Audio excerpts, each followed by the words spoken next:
আজকে আমি আম্মুর জন্য পায়জামা বানাবো, সে কারণে মার্কেটে চলে যাচ্ছি। সবাই মিলে আম্মুর জন্য পায়জামার কাপড় কিনবো আর আম্মু আমাদের পিছনে আছে। সো আসসালামু আলাইকুম, সবাই কেমন আছেন? আমরাও ভালো আছি। এই তো চলে এলাম মার্কেটে আম্মুর জন্য কাপড় কিনবো, গজ কাপড়। তো আম্মু এইদিকে কাপড় চয়েস করছে আর আমি আর রাজি একসাথে বসে আছি। টাকাটা তো আমাকে পেমেন্ট করতে হবে। আর এইদিকে আম্মু গজ কাপড় কেনাও শেষ। আর বাসায় এসে আমি এখন আম্মুর জন্য পায়জামা বানাবো, সে কারণে কাপড়গুলো নিয়ে নিচ্ছি। আমি কিন্তু এত ভালো দর্জি না, আমি আর কি টুকিটাকি কাপড় চোপড় বানাই নিজের জন্য। তো ভাবলাম আম্মুরটা আমি বানিয়ে দিই, শুধু শুধু টাকা যাবে দর্জির কাছে গিয়ে। তো এখানে আমি পায়জামার কাপড়টাকে প্রথমে 4 ভাঁজ করে আমি মেপে তারপরে আমি কাপড়টাকে কেটে নিব। কাপড়টা ভাঁজ করার পর আম্মুর জন্য আমি মাপটা মাপছিলাম। তারপরে এখানে আমি মাপ অনুযায়ী তারপর আমি মাপগুলো দিয়ে নিচ্ছিলাম কাপড়টাতে। আর এইদিকে তো আমরা বাসা চেঞ্জ করব, সে কারণে একটু ওইদিকে আম্মু কাজ করছিল, বাসা চেঞ্জ করবে সে কারণে গোছগাছও করছিল। তাই আম্মুকে বারবার ডাকতে হচ্ছিল, তাই একটু কাপড়টা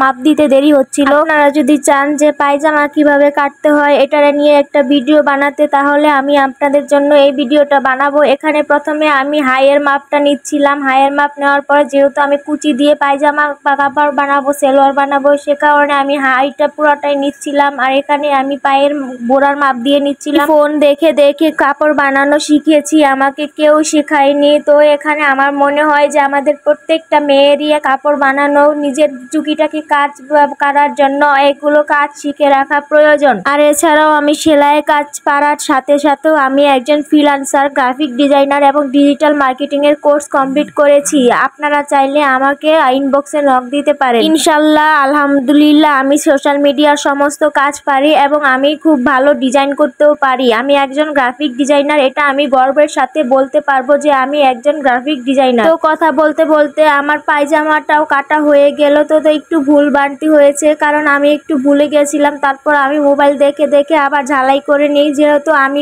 মোবাইল দেখেই সব শিখেছি তাই একটু ভুল হওয়াটাই স্বাভাবিক। এরপর আমি ওপরের যে বাইটা এটা আমি কেটে নিব। এরপর আমি চলে যাব সেলাই মেশিনে। সেলাই মেশিনে চলে গিয়ে আমি বাকি কাপড়টা সেলাই করে নিব। এখানে আমার ভিডিও করতে মনে ছিল না, তাই যখন মনে হয়েছে তখন আমি অর্ধেক কাপড়টা সেলাই করার পর আমি ভিডিওটা করে নিই। আর দেখতেই পাচ্ছেন আমি কিভাবে সেলাইটা করছি। আমার মনে হয় প্রত্যেক মেয়েরই স্বাবলম্বী হওয়ার জন্য ফ্রিল্যান্সিং শেখা দরকার। ফ্রিল্যান্সিং না, শুধু টুকিটাকি যে ফ্যাশন ডিজাইনার বাকি কাজগুলো আছে সবগুলো শিখে রাখা দরকার। আলহামদুলিল্লাহ আমি গর্বের সাথে বলতে পারবো আমি নিজের কাপড় নিজে সেলাই করতে পারি, রান্না করতে পারি এবং আমি একজন দক্ষ ফ্রিল্যান্সার। আমিও চাই আমার মতো আপনারাও, যারা মেয়েরা আছেন, ঘরের মেয়েরা আছেন, তারাও নিজেরা স্বাবলম্বী হন এবং নিজেদের পায়ে নিজেরা দাঁড়ান। তো সবাই আমার জন্য দোয়া করবেন এবং আমি যেন নিজেকে স্বাবলম্বী করে তুলতে পারি সেটাও আমার জন্য দোয়া করবেন। কথা বলতে বলতে আমার পায়জামা বানানো হয়ে গেছে, আলহামদুলিল্লাহ আমি ভালোভাবে বানিয়েছি। আল্লাহ হাফেজ।